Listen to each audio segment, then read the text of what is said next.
Welcome to Expedition Networking, a special segment of the Networking RX podcast. I'm Frank Agan, founder and president of AmSpirit Business Connections, and your host for this program. For those of you who are familiar, on the Networking RX podcast, we share information and have conversations with experts, such as authors, researchers, and social scientists. And all of these programs are aimed at helping you learn how to become better at building professional relationships and understanding why they work. In this Expedition Networking segment, however, we're going to bring on successful entrepreneurs and unique professionals and explore their networking adventure and learn how they used relationships to create lasting success. Today on Expedition Networking, we have Sajad Husain. Sajad is the CEO of Cause and Effect Consulting.com. He helps people create and grow their businesses.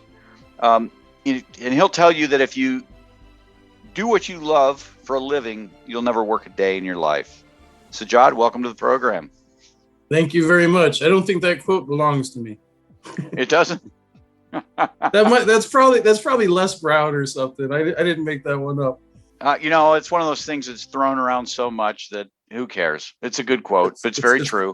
It's public record at this point. It's public quote at this point. Yeah, public domain. Fall into the public domain. So let's dig into this here. You have a law degree. You do a lot of consulting with small businesses. People who truly love what they do, and they're trying to make a business out of it. So I think that quote is very fitting to what you do. I guess if you can kind of share the story as to how you got started in all of this. Well, Frank, it all started when I was 6, and then other stuff happened. So I was. I don't know what's going to be true here. Go ahead. How many hours is this interview? And may I lay down, please? Yeah. Can I have a pillow? So what had happened was my little brother and I, after I finished law school, we started a tech company together. And the tech company was creating custom websites and custom CRMs, and also providing business consulting to the clients, helping them with their branding, their name, their slogan, their logo, their vision, their mission, and their pitch was all part of the CRM and the website. And then we did that for 6 years. And then I took the bar, passed the bar, set up my law firm. I did that for 4.5 years. And then I got hired by the state, by DCFS, Department of Children and Family Services. And I was the deputy chief of staff. So I was overseeing the biggest projects for the agency, or some of the biggest projects for the agency. And I didn't have time to run my law firm and my tech company and have my job at the state. So I shut down the law firm. The tech company was still running because we had still a client work to finish out, but I had a project manager running the company for the most part. And then I worked for the state for about 1.5 years. And then when a new governor comes in, then new people come in when you're in the top 4 spots. And then I got 4 job offers, and I found out you can't work for anybody with a government license or a government contract for 1 year after being in one of those top positions. So then I wasn't, I couldn't get a job with any of the connections I had, but people kept coming to me. It was an accidental business, really. Like you hear with a lot of people's life stories, especially older people, that, they kind of ended up in certain places along the road. What is the quote, Frank? Like, something about, the best plan, something that never works out according to plan, basically. Right. Yeah. The best laid plan. And then you end up wherever you end up. So people kept giving me money to do consulting, and kept coming to me about consulting. And I had applied for a lot of jobs, and I had interviews, and I was overqualified for everything. I got turned down by Wendy's. I was overqualified for Wendy's.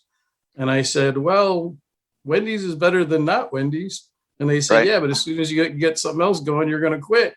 And that was most of my job interviews were even in the nonprofit field, because I did that for a long time. I was a community organizer. For a long time, they were, I did that for a long time. Then when I interviewed with the CEOs or executive directors of nonprofits, after or near the end of the interview, they'd say, well, you should be running the agency. And I'd say, yeah, well, but chief operating officer, second in charge, that's a good spot as well. But I think they felt like I would want their position. Threatened, yeah. Yeah. So I just kept getting business, and that's just what kept happening. And then about 4 months ago, I was talking to a potential client, and I said, you got to have your brand done. You got to have your overall goal, your mapping. You got to have your website, or you're not going to look legitimate. And she said, well, where's your website? And I didn't have one. And she says, where's your brand? And they said, people just been coming to me for years, asking me for help, and nobody asked me to back up what I was saying. Nobody called me a hypocrite in such a general way before. So then I actually built the brand out. And since I got tired I applied for over 800 jobs in 2 years. So I just kept making money off the consulting. So I got tired of getting those rejections every day and just figured, this is how I've been living for 2.5 years. I might as well just put all my effort into what I'm doing. And I love doing this. I get to get paid to help other people live their dreams. Millennials hate the word dream, by the way, but I get to help people do what they want to do, to turn their passion into their full-time occupation. And I get paid, decent money to do that. Yeah, it's interesting. I think they'll, more and more people are going to have your story, just kind of bounced out, kept out of corporate life or whatever, organizations, too smart for the low end and not quite there for the higher end. But I think in the end, you'll be better off. Well, I know you will. There was, we had this saying in law school: A students become professors, B students become judges, C students become millionaires. And I don't know if where you went to, you go to DePaul Law School? No, DePaul was undergrad. Okay. Doesn't matter, but that was kind of the, we had A students were the professors, B students were lawyers, and C students were judges. Okay. All right. There you go. Lawyer jokes that nobody's going to appreciate. Let's do those. Well, but the point is that, how I always interpret it is that there's the C students is like and I saw it firsthand. There was a guy I went to law school with, he had fun. He wasn't just a total screw up, but he studied for and didn't pass the bar. Well, if you have a law degree and you haven't passed the bar, really not a lot you can do with that in the legal community. You're not totally dead in the water, but there's not a whole lot you can do with that. And I don't know that he ever took the bar again, but it kind of, because in Ohio, it's 6 months between taking the bar, right? So he had 6 months to try and figure things out. And he just got into commercial real estate. And I don't think he ever looked back. Smart guy, enterprising, got into commercial real estate, found some deals, do a little of this, do a little of that. And I kind of think it's kind of the same thing with you. It's, by necessity, you're going to find your way. And, there's a quote accredited to Abraham Lincoln that says, the harder I work, the luckier I get. So if you put in 12 hours a day, 7 days a week, and you don't take off on weekends or holidays, there's been, for the past few months when I've been a 1,000,000% on my grind again with, really developing this thing, the only time I know it's the weekend is when somebody says, have a good weekend. Right. And then opportunities. I was at your event last night, and I got, a couple calls after that, and one person hired me right out of that. And that was a call at 2:00 in the morning, Chicago time. And I was up at 7:00 in the morning yesterday, starting my day, organizing my day and working. So, if you just keep going, then things work out. People don't get lucky. They, you create your own luck. Yeah. Words I hate are wish, hope, and luck. Yeah. I hate those words. It's not real. It's not tangible. It's not coincidental for how things are going. Well, I think people don't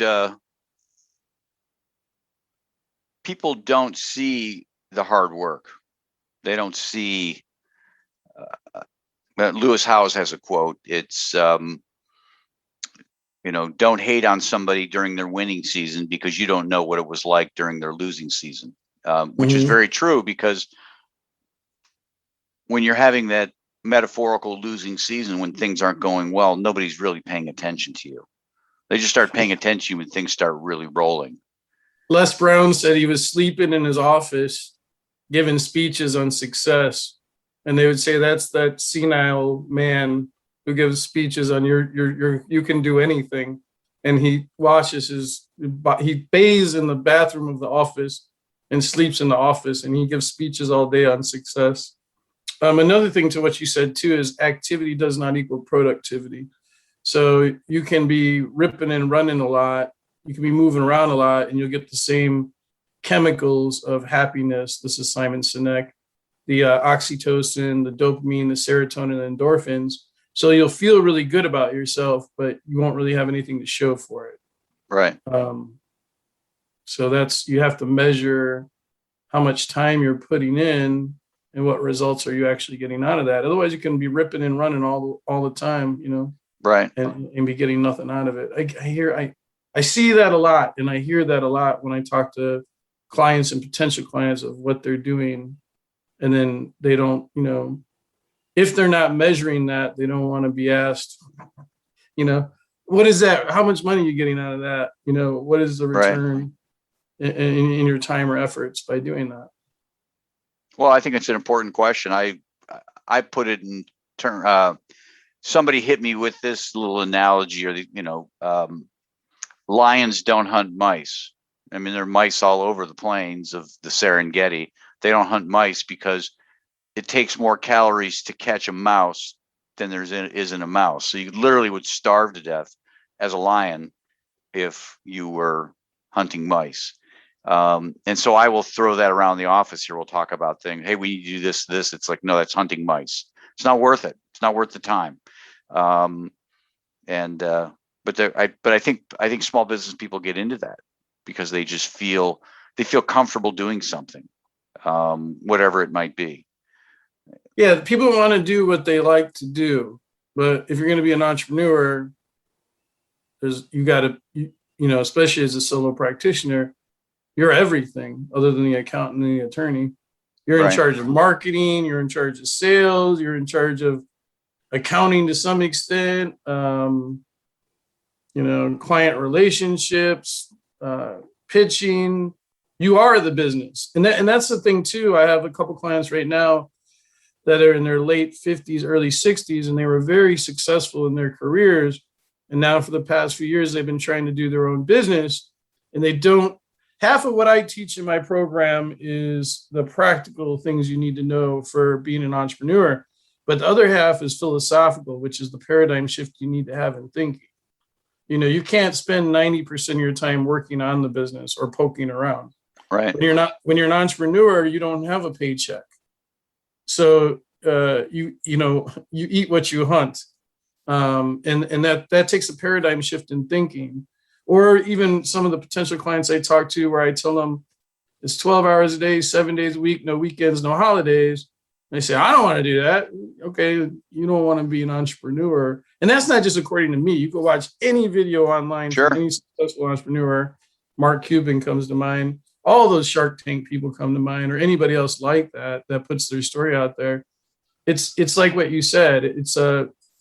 There's famous quotes about what you said too. That, you see the end result and you say, oh, that person got lucky, but you have no idea how much they had to fail. Yeah. Before they and another one of the Shark Tank guys, what does he say? You only have to be right once. You only have to be right once. Yeah. Well, but it gets back to the original quote when I introduced you. If you love what you do, if you love what you do, 7 hours a day is not, think about it. If you love to golf, you'd golf all the time. Now you might get sick of it. You might have days where I don't want to be out there. The weather's bad. But it wouldn't be a chore and you'd be all over it. So I think people who tell you, I don't want to do that, they don't have a love for what they do. I think it's not hard work. It's just they don't Well, they look at it as work. That's the problem.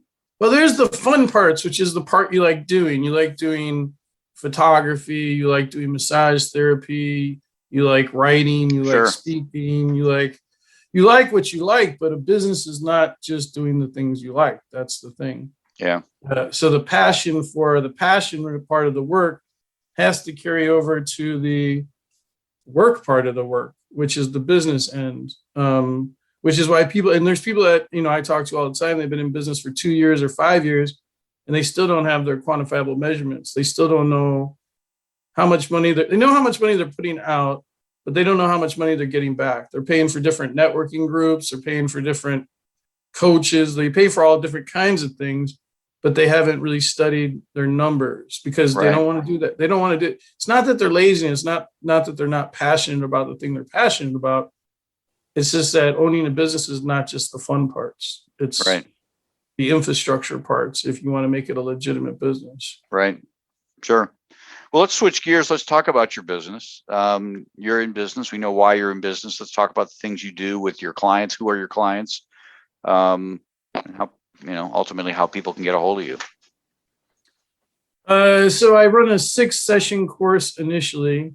The first one is on branding, which is your name, logo, slogan, vision, mission, and your 30-second pitch.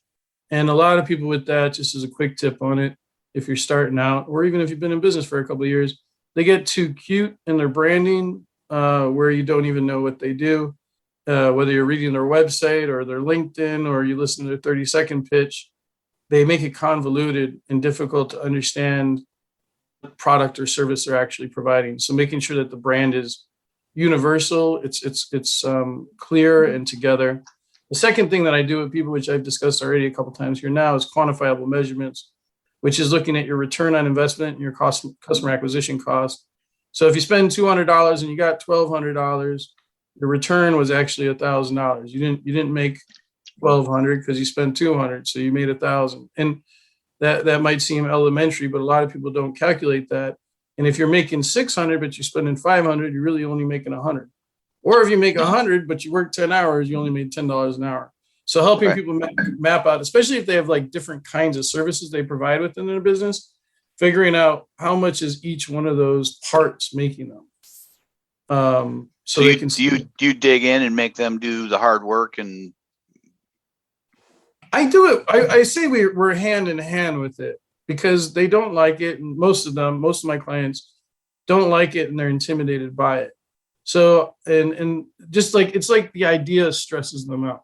Like trying to update stuff on a computer, it might not even be that difficult, but it stresses me out so much. Right. Like trying to get my Zoom background to work that it takes me forever because my brain is kind of frozen because I'm so stressed out just by the process of trying to work on, certain kinds of technology. So it's not like it's difficult. They give me all their numbers and we put them in the different places. And then it's a matter of, taking one number and subtracting another number. Or in the case of customer acquisition costs, all you do is, okay, you spend $200, you got 2 clients, you just divide the amount you got by the number of people you got. So you spend $100 on each client. So I try to make it stupid easy.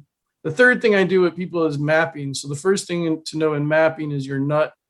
Your nut is your break even, your overall monthly budget, including your food, your utilities, your Sirius XM, your Netflix, every single dollar you spend.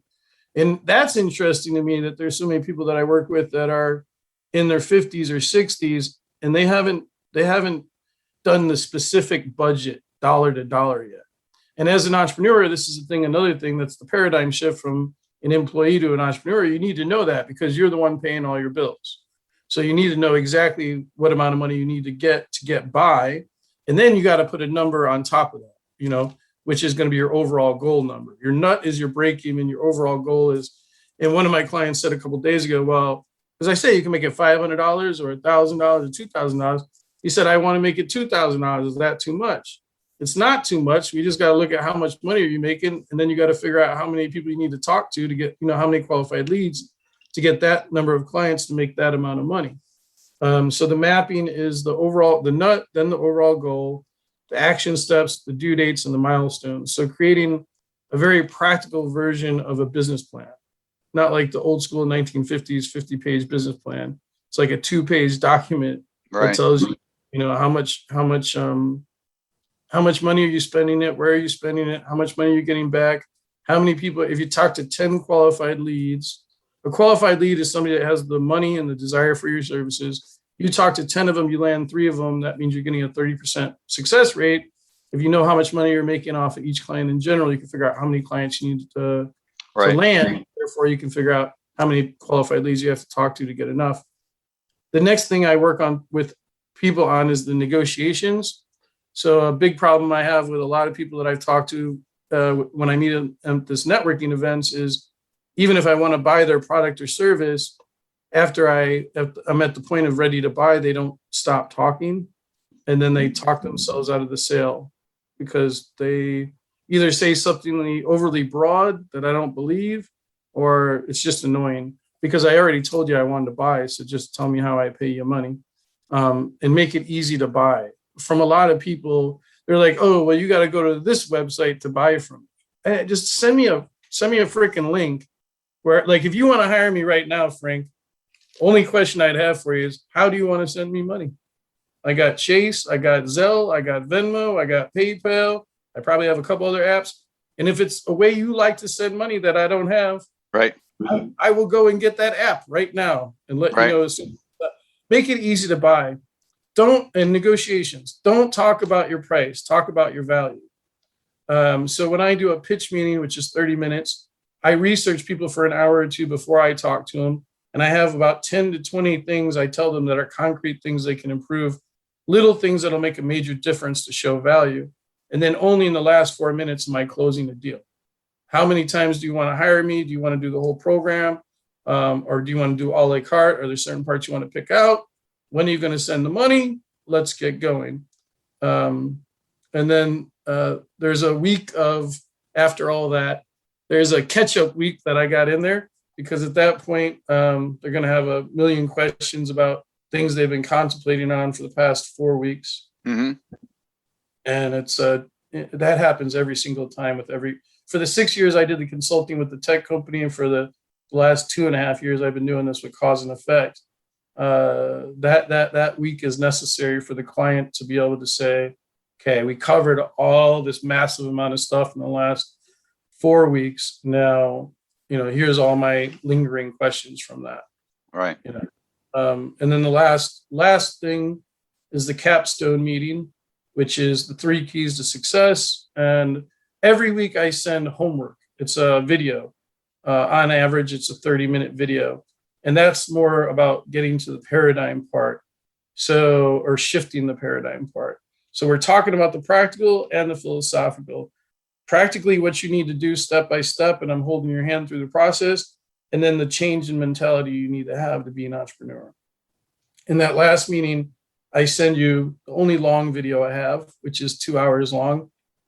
And it's a lot of talking about, now it's that one is, it is a capstone. It's more about how are we philosophically moving forward now that we have all the practical bases in place.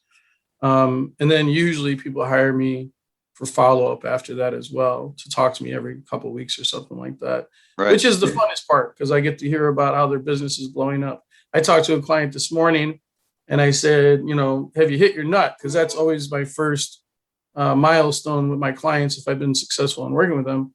She said, yeah, I've hit that. And her overall goal was double her nut.